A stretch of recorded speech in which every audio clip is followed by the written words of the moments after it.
Nana matik tu mana lau itu kiki. Aina, wah na tahu orang pun zaman jangan kau pausan tu itu. Matik tu kesu mana lau rin.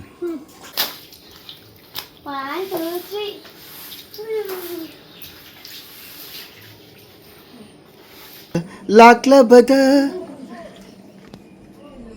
khongkada, linman benang na kangen biri itu dah. Abdai, lanting na ba ising isaw da lanting na ba kita the best lanting na bagi mana pangkrabi. Anu, come on. Kira nusi bantung kan? Hey, sini ni nungsi pantung ay to. Wara kata nungsi na ba hen mani.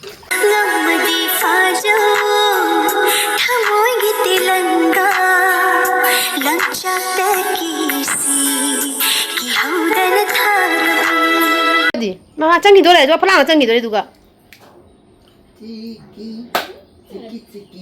Canggih deh tu.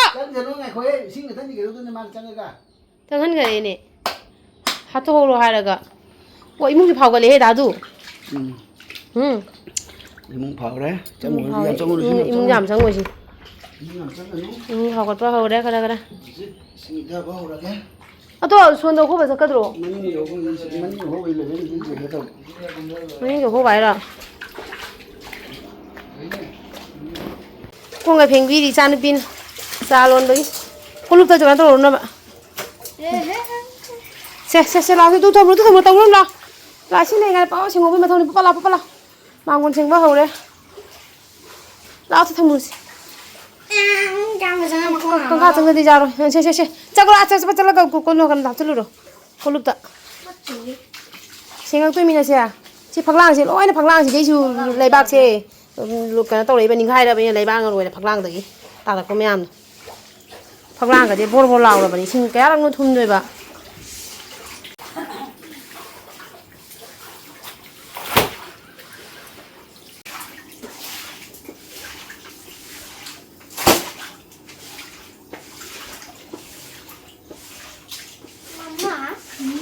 Coba tapi. Coba tu akan tu lah. Dia nak makan.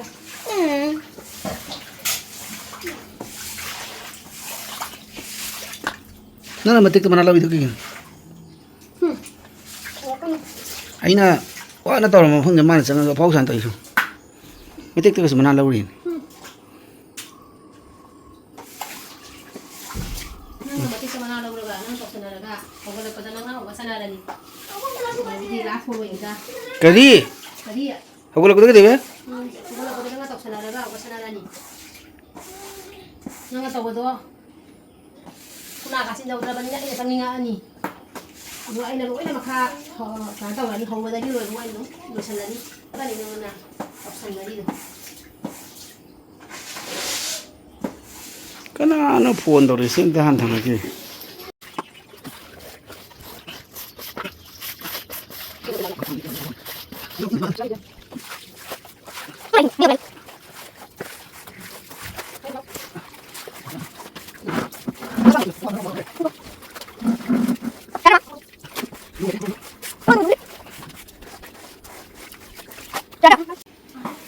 Salary ay kan ni. Salary ay kan lah. Ni mana? Cakap dulu. Ini macam mana? 1, 2, 3.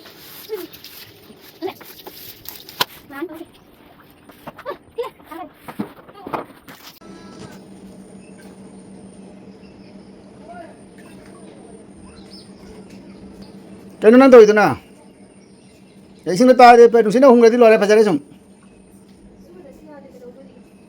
Kayak tu lagi tu, sab apa tu? Sab tu kaji tu betul. Wah, dia kan ada ni. Ni makan lagi.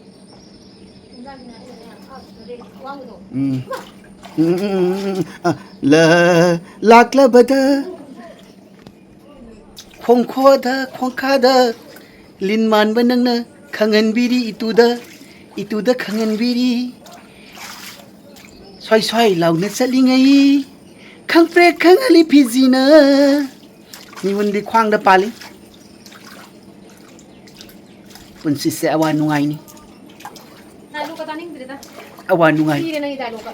taibang kay thila laklabada thengna kadabani awa nungai lan thong punamak Antung jaw na mi. anu se price tangalo anu kuman base of the lantheng na ba ising sa da lantheng na ba the best lantheng na ba gi mana phangkhrabi anu come on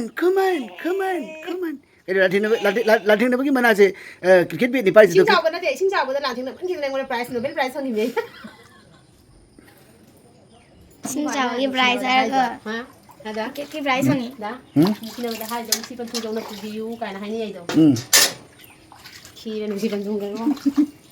eh sini ne nungsi panthung ai do wara ka ta nungsi na ba hen mani film star nungai ba mapun sida wa ba khang da film star kumutra ra khainari do udra Kire nung si pan thung kire ai sin. Ada मुझे. मैं मुझे room से फजना कंगे को फजना तैना नाना तौरे दुबु पकासे सि नाना लक्ति lung नान बदि ओइद्रे इसिंग दो कनो तौबनि ने अमोट पैसिंग न को दो फबा इसिंग ना अमुक सेंग दो ए दो नुम नोमगी खरा तम सेंग दो को अदुम लंग कनिया बा हान बदि त लंगु यादे बको सुमाय तौना रूम से मदि पुंगंग कंगे दुगा पोचै सिंग सिदि सुमाय सुम थमी द मयाम अमुक चावला सु किजन को अक्टोबर सेप्टेम्बर अक्टोबर बो सुमाय दुम थमगे सुमाय सुम तौरगा थमगे तविने हयें कोना कनो तौरगा नोंग चिंग चुबदो अमुक फरा कांदा अमुक असी अलमीरा सिदी पुरा माइ होगी चेंग तौरगा फ्रेम चलगा ओइन वांगहलगा थमखरगे तविने सिसिमदि पुरा कनो तौरनी अदुगा असिदा चाक थोंगी आगी थोंगो यादबैने चाथबिने ऑमलेट तौरी खोइदाना चाक थोंगमे सोमना कंदा चाखुम कनो तौबदो चाखुमदो सोंदा पुथोरे होजी की ओइना को मांगोनसु सुमाइना कंगे तुना कंगे मांगोन जिदि फजना वाउरी मैम कदौरा इरु गारो ना खोइदाना चाक थोंगमे बको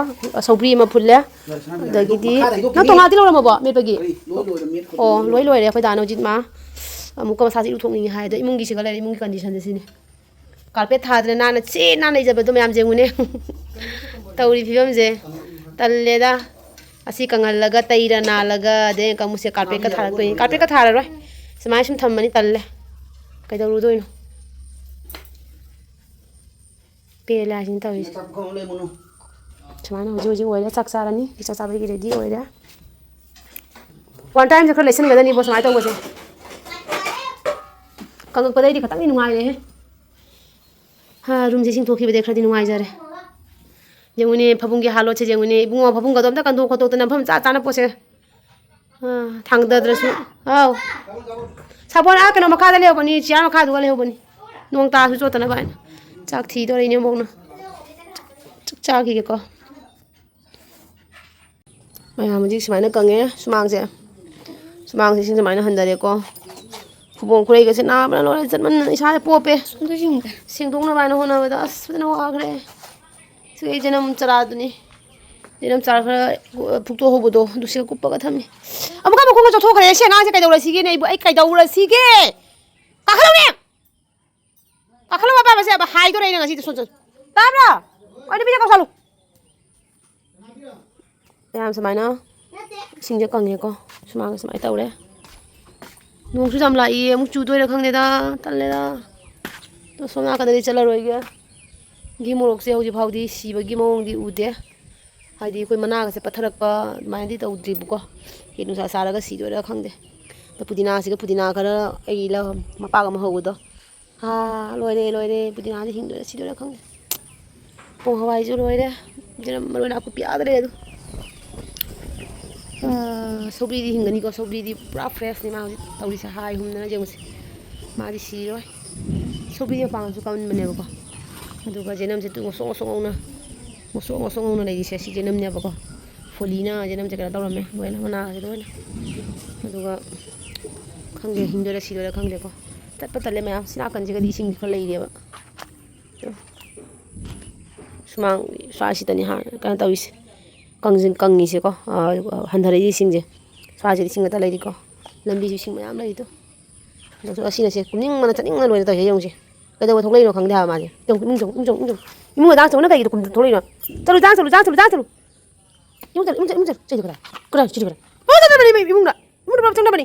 빠자로. 난 가기가 저보다 가기고 뭐 이봐. 나 빠로 시네 빠정 빠랍 정 이모가. 나 판매 방문 줄. 자루. 나 판매 방문 줄. 아빠한테 방문 줄. तुमने तो कब तुमने तो कब पाएगी ना ना हो रहा है कोई चली तो करेगी ना हाँ नोंग चीज़ ना खंग रहना Ising na tarang ising mana sina kamana tuh na. Tapi ini tuh kamu lengan cai jatuh nih lengan cai kang bra lengan cai jatuh nih ba. Duga tuh mina gak dapat nih. Tapi tuh tinggal lo. Kayak nana kau cai tahu itu, hah? Kayak gini. Lami hen hela na. Mami sih kucing itu. Kita nak kisah nak. Tu mina layu. Imung jangan cai cai nang sih. Cium. Apa cai?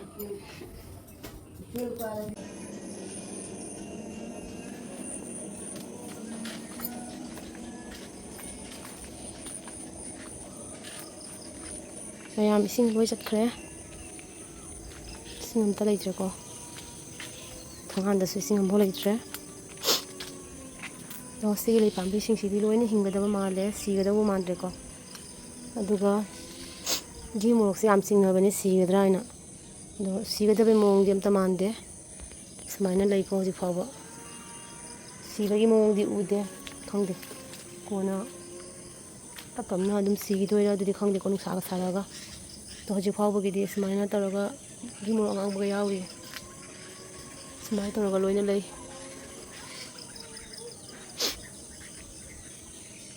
duga adagi maruna ku pisidi ngasai na jenghali duni mayam da loina singudi jatkre bako ado maruna ku pise foli loina hajan bagi mana se loina foli ngatan kaino gi oina di sobri gi oina di jamna फबा है तारे fully हाजलम हारमी से fully जाम का है ना हाबदी नतेदा खजी खराब तने कुरम दा हारिस